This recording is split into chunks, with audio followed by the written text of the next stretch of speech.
What's good, y'all? It's Project Man. Today we're back in another video. It's going to be DJ talking about, it's funny because I'm actually going to be doing something right now. What I'm doing right now is I'm actually be uploading a video as I'm going over what video I'm going to talk about. So, because this is not a reaction video. So, I am going to be going over what happened last night. Shout out to WWE. You know what I'm saying? This is what I'm going to be talking about today. And it will indeed be, what happened with Friday Night Smackdown? Like I said, if you see me looking over, I'm uploading a video. What happened on Friday? I can't even talk. Friday Night Smackdown. So, that being considered said, I thought I've heard. Let's go ahead and get into it. The show officially started off with, who was it? Was it Randy Orton? Yeah, it was Randy Orton in St. Louis. You know what I'm saying? St. Louis, Maveri. You know what I'm saying, in his hometown and all that good stuff. And obviously he pointed out at the beginning of the promo that it is indeed his hometown and everything. So he's talking about what we kind of already know he was talking about, and that's the fact that he has to become the multi-time, 15-time record-breaking, breaking the record of previous 14-time world champions before him, like Triple H, who's been on the tie with Randy Orton for like the longest. But anyway, started off with him, and then I think out came eventually after he was just talking about that, you know what I'm saying he wasn't doing it for them. He was doing it for the 6 people in the front row, which is his actual, family and stuff like that. But either way, out comes my boy Cody Rhodes, man, adrenaline in his soul himself. He comes out there and we once again don't get any talking. It's funny. I'm actually usually not against the fighting because I understand realistically if a guy's been doing, especially with the Randy heel turn and stuff like that, I understand that you probably wouldn't be on talking terms, but I feel like there's a way that they can at least create some type of separation so that these guys are able to talk. Like maybe you put, not even security, but like just put a general manager in the center of the ring conducting an interview and letting them both speak. Something like that, like somebody in the middle basically to kind of stop them from fighting each other so that way it explains why they're not attacking each other. Because I understand they got to attack each other because, like, again, you got to make it realistic. Like if he's done all he's done to him, he probably wouldn't be in a talking mood. But still, they need to find some type of way to incorporate some talking into this. You know what I'm saying? But anyway, sorry, I'm blowing the video. Anyway, yeah, so Cody's out there and he attacks Randy Orton for a little minute. And we get Cody fighting, you know what I'm saying? He's throwing some punches at Randy Orton, you know what I'm saying? Stomping him out a little bit. And out comes somebody we wouldn't have expected. So the whole thing was the storyline of, all right, now I'm done. The whole storyline was when, who was going to be on the phone with Randy Orton, because he'd been calling somebody on the phone. It could have been Randy Orton himself, because of the whole voices in his head, playing up to that persona of the whole voices in his head. So it could have just been him talking to himself. It could have been him talking to Cowboy Bob Orton, because he said wrestling has more than one royal family. Some people even said Shane McMahon, even because of the whole interaction with the McMahons. And there's that, rich lore in history that would fit and all that good stuff. So, a lot of these different speculations, maybe even like a Kevin Owens, you know what I'm saying? Because that would have been something cool because, right, Kevin Owens does hate Cody. And I'm one of those people that I'll kind of actually save it for later as far as why Kevin Owens could have made sense despite the fact that he has this, neck injury that he had surgery on and all that good stuff. None of those people, not like I said, not his father, not like someone like The Rock. That would have made sense too, right? Because he hates Cody, and it would make sense that he would endorse Randy Orton in his, his actions, because the final boss is known for his violence too. You know what I'm saying? So, not any of those people. It ended up being the one, the only, the man you love to see, Pat McAfee, huh? Like my boy Rock, I'm raising people's eyebrow. What I'm saying, it's like Pat McAfee. So Pat McAfee is wearing the RKO Everybody shirt. It's funny, I got a LNI shirt on, but he was wearing the RKO shirt that they've now created, whereas it's got the blood on the RKO Everybody or whatever. He's wearing his little sunglasses, and he kicks Cody in the balls, and basically he curses a little bit in a sense of like he's basically we run this motherfucker and all this other stuff like that. So whatever he was saying, I'm not saying it verbatim, but saying all this to say, basically the whole promo that Pat McAfee was doing was that the ratings, saying the truth, funny enough, that the ratings have not been good as of late on SmackDown, and basically he's blaming Cody for it. Like, the ratings have been down on SmackDown, and it's all your fault, and Randy Orton is the guy that needs to be at the top because he's going to restore that Attitude Era type of feel as far as, the tall, dominant, big, strong guys at the top of the WWE, and he was like, not these guys who are like 5'5", having 45-minute Iron Man matches, which I think was a shot at Melo and Ilya, even though, obviously he's exaggerating it, right? They're not 5'5", and it wasn't 45 minutes, but he's exaggerating it to heal it up, obviously. That, those guys are not what we need to be seeing on our wrestling television, you know what I'm saying? And Cody is so basically cookie cutter and clean, and that's not what we need, because I grew up on guys like The Rock, if you smell what The Rock is cooking. I grew up on Stone Cold, what? You know what I'm saying? Basically saying he grew up on Attitude Era when everybody was, the tougher and rougher and meaner and all this other stuff, and how Cody's demeanor, funny enough, doesn't basically fit that mold, you know what I'm saying? Basically, Randy Orton is funny because last year the story was John Cena's going to ruin wrestling going into WrestleMania. That was the whole thing. And now Randy Orton's arc as a heel is that he's going to save wrestling from Cody and his just basically too clean and polished image and all this good stuff. So the promo itself actually wasn't bad. After it was all said and done, basically Pat McAfee and them, Pat McAfee and Randy Orton, they were leaving. They got in the car and they was just basically, saying like, mission accomplished or whatever they were doing. And they drove away and drove off. So that is exactly what happened on the show. Even Cody had later on the show came out and was like, really, the best you guys got, you want to know who's on the phone with Randy Orton all of this time that we've taken to figure out who's on the phone with Randy Orton, and Pat McAfee is the best you got. Like, that's who you call up.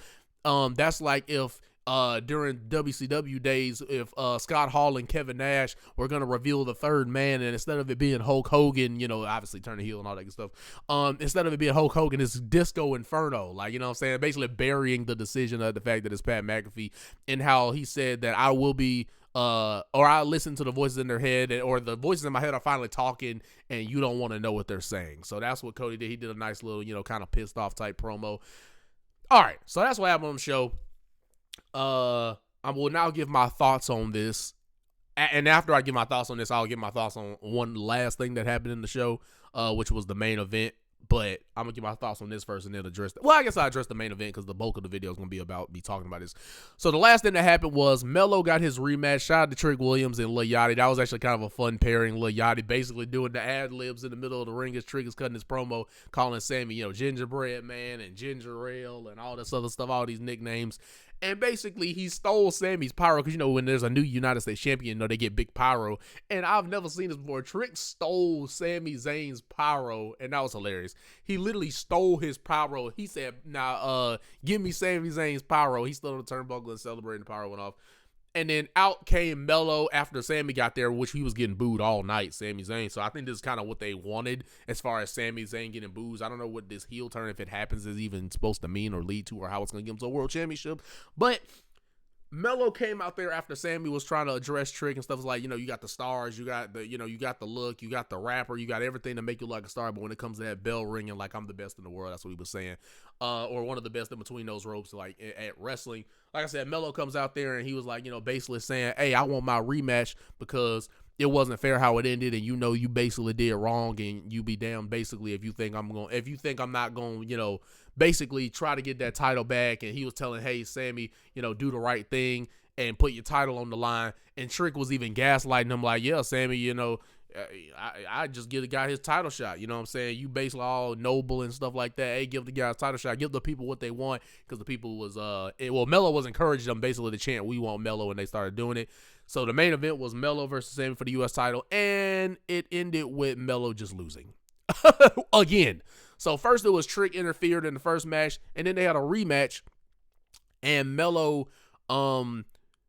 just lost clean technically, right? Because he had hurt his ankle earlier in the show or whatever, or in the match. And then the referee was trying to check on him in the corner, but Sammy was like, basically, hey, it's fair game, man. So he hit the huluva kick and just pinned Melo, and then Trick beat Sammy up and held the title above his head. And him and Lil Yachty, I think, was the last impression of the show standing in the ring. So It was one of the strangest, weirdest, some people even say worst Smackdowns of all time. And now I'm going to give my thoughts as we get to the 10-minute mark. I will give my thoughts on the big stuff. But brief thing is just, man, they could have just made it a triple threat, right? I thought Trick was going to interfere again, and then Nick Aldis goes, gentlemen, we will just have a triple threat because clearly you can't, keep your hands to yourself. You can't freaking stop getting involved in people's matches, so we'll just make it a triple threat. I thought they were going to do that, but whatever. Melo missing Mania is very much a big disappointment. And the fact that he's missing another Mania, by the way, because he missed last year, now he's missing this year. And somebody even pointed out that the last time Melo was on a PLE that wasn't like because he wasn't even in this year's Royal Rumble. Yeah, so the last time Melo was on a PLE, I think someone said was like Crown Jewel of 2024. So that means, think about that. That is insane. Melo missed every PLE in 2025, I think, except for the Royal Rumble. I think he was in that Royal because that was the one where Speed came in and he beat up Tozawa for Speed to take his spot. So the last time Melo was on a PLE in an actual match, though, was like Crown Jewel 2024, not like a Royal Rumble gimmick match. I'm talking about like in a singles match or like anything like that. It's like Crown Jewel 2024 is crazy. And just a regular match, like not like a Royal Rumble where you can fit a bunch of people in there, you know what I'm saying? So that's insane. But anyway, it sucks that Melo's missing Mania. We can't do nothing about it, but just vent our frustration at the fact that for the guy who was carrying the show for that long and him to not get on Mania, considering that Trick and Sammy didn't even need the title, it was more, I guess you could say, to maybe make a crowning moment of Trick Williams becoming a champion, kind of signifying a newer era, as he always says, does Triple H. But it didn't need the title, and the only reason why I can think of them putting the title on it was because they want other people to have a spot at Mania, and with there only being 14 matches on the card, they probably thought it's just easier to put the U.S. title on the line rather than trying to make another match, this one separate from a U.S. title match. So they said, let's just go ahead and put the title on. But anyway, the thoughts on Pat McAfee, though. I was trying to get those out of the way because I know the bulk of this is going to be this, but yeah. As far as the Pat McAfee thing, the actual promo he did, I didn't think was bad, as far as like basically Cody is too cookie cutter, and how the fact that tickets, that was another thing Pat McAfee said, was the fact that tickets aren't sold out or sold fully at WrestleMania is ridiculous, and basically blaming Cody for that. Which, obviously, again, that's the heel part, because we're obviously neglecting the fact that, well, the reason why they ain't selling tickets is not just because they're so expensive, but because they ran the same venue in the same, state, arena, whatever you want to say, back-to-back years at WrestleMania, where tickets are their most expensive. So the people in Vegas, which it wasn't even supposed to be in Vegas, it was supposed to be in New Orleans, but freaking Las Vegas having had time to get their pockets back right, and they got to go to another Mania. So that's maybe why tickets aren't selling. And there was reports that TKO may have kind of like overruled Triple H as far as they really, because TKO technically has more power than the WWE, so they can decide to step in and make the certain decisions on creative. And it was to now, I guess, reportedly, they wanted to put Pat McAfee in there because they think he's the celebrity that will push and drive the ticket sales that they need, which is just lets you know how just out of touch they are and how they don't understand that just throwing a celebrity in there is not going to be enough to long-term solve your ticket selling problem. How you solve that problem and get ratings up is lowering the ticket prices to reasonable prices and telling the stories with the big stars that you have. And I don't want to come off like I'm just complaining, but this is like a clear thing that makes logical sense to get upset with, because we're told that Cody Rhodes and Randy Orton are basically the two biggest stars in the industry. So why the heck would they need Pat McAfee to help drive interest in their story? That makes absolutely no sense. Randy Orton is a 14-time world champion, Hall of Fame guy, youngest world champion of all time, and has all this rich lore, the rich lore in the history with Cody Rhodes. There's so much easy things that they can unpack. This is probably one of the easiest stories to tell due to the fact that they have real life history and on-screen history, with them riding up and down the roads together as Cody was trying to build and make a name for himself and learn from people like Randy Orton, like John Cena in the industry as he's traveling up and down the roads with them, and then learning from Randy Orton on the road, or I usually say on the job training, being his real mentor with legacy and all that, being an on-screen thing and an off-screen thing. It's just so much easy things you can unpack, and just how much Cody's grown since then, and there's just so much easy story to tell. And even Cody pointed out in his promo, like, this is supposed to be a match where we're basically supposed to be, unpacking all this history, blah, blah, blah, blah, blah, but basically, this is what we're doing instead. And now somebody said maybe it's them trying to get heat on Orton, because they know you're not going to like Pat McAfee being in this. So maybe that's their way of trying to maybe get you not to like Orton. But I feel like you can just live with the crowd, just not, because they did it with Rock and Hogan, as far as they allowed the crowd to boo the guy that was supposed to be the good guy and cheer the guy that was supposed to be the bad guy. They allowed it to happen. So I think WWE should have just done the same thing. They should have just allowed it to happen how it is. You know what I'm saying? So instead of involving these celebrities, which like somebody said before, it's just giving the vibe of last year that they didn't learn from involving Travis Scott, even though Pat McAfee and others are like Jelly Roll and all of them are at least more invested in real fans than Travis Scott. But nonetheless, they are not needed in the big main event story. You notice how they're not doing that with Roman and Punk? Like they're not involving celebrities in that. And I'm actually not against celebrity involvement, but I do think that main event slot, especially when you got all the history that's easy and story that's easy to tell with Randy and Cody. Oh man, it should be a no celebrity zone for that, man. Because if you want to make that story the best it can possibly be, tell the story between the two biggest stars and the two best storytellers in the industry. Like that's how you're going to get this main event to be where it needs to be and where fans envisioned it to be when they wanted to see this match when Cody first came back. This was one of the dream matches down the line that everybody wanted to see. And they, for whatever reason, well, we know the reason, but they just want so badly to sell tickets and they'll just involve any celebrity possible. And on top of that, in the main event slot, as if this is going to make people go, oh, now the WWE's hot, or now we want to watch. Like, no, if anything, this is going to turn certain people off, and it kind of makes wrestling look like a joke in a sense of, like, how we got Randy Orton, this legend, and then Cody Rhodes, a modern legend as far as just what he's done recently, and multi-time world champion now, and all this other stuff, and we need a Jelly Roll and a Pat McAfee to help drive this story. Like these guys can't tell the story themselves as two of the best promos in the entire wrestling business. Like we don't need them. You know what I'm saying? It's just they're not a needed factor into this. You know what I'm saying? And I just feel like it could have been, like I said, it could have been a TKO decision to add him in there. And so that might have been a little bit beyond Triple H's control, but at the end of the day, it's still on the show, so I gotta pick it apart. You know what I'm saying? No matter whose decision it was, it's just ridiculous. You know, it's just ridiculous, and it's just going to show you that if this is true that TKO made the decision, it's just showing you how they're so greedy and just out of touch and not in tune with what's going on, that they're just thinking like, oh yeah, we can just throw Pat McAfee in there. Like, they're just thinking of this like we could just, place anybody into this. You know what I'm saying? And not realizing that messes up the story. And it's also a slap into the face of fans like me and others who watch every single week, and we know the story. We know what makes sense, what don't make sense, because we know what's been happening on the shows. So that's an insult to us and insulting our intelligence and making it seem like, oh yeah, we're just supposed to accept whatever comes our way because, they can basically just do whatever they want. Because again, they're trying to reach that casual fan who doesn't really watch wrestling.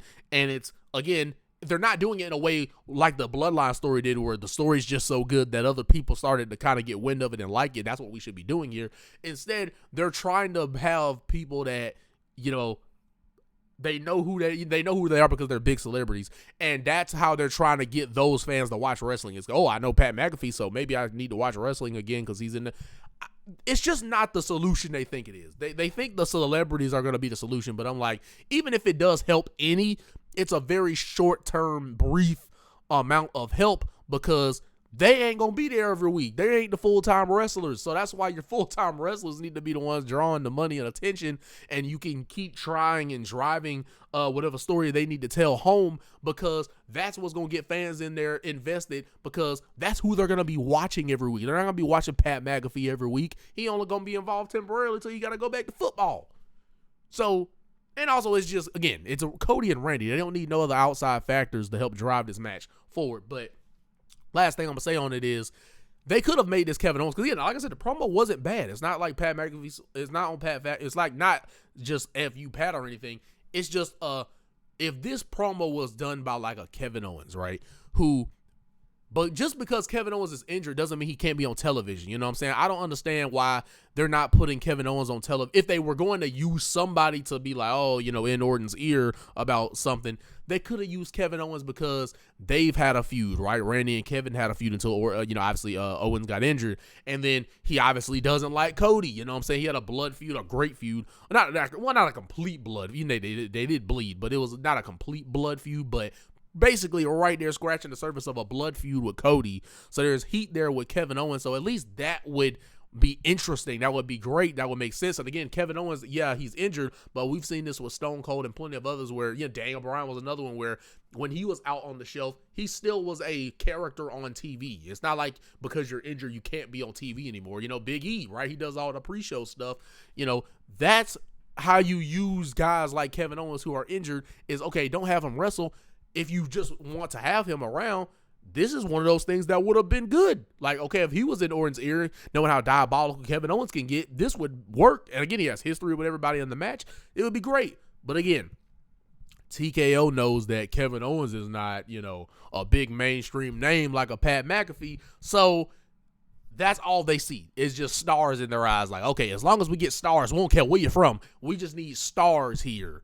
And they don't have trust in the ones that are actually there on a weekly basis that's driving the guy done, that need to be the ones relied upon to drive the ticket sales forward, like the wrestlers that are there like that. You know what I'm saying? So, I don't know. I mean, like, for example, like, I don't mind Speed's involvement because, it's not in a main event situation.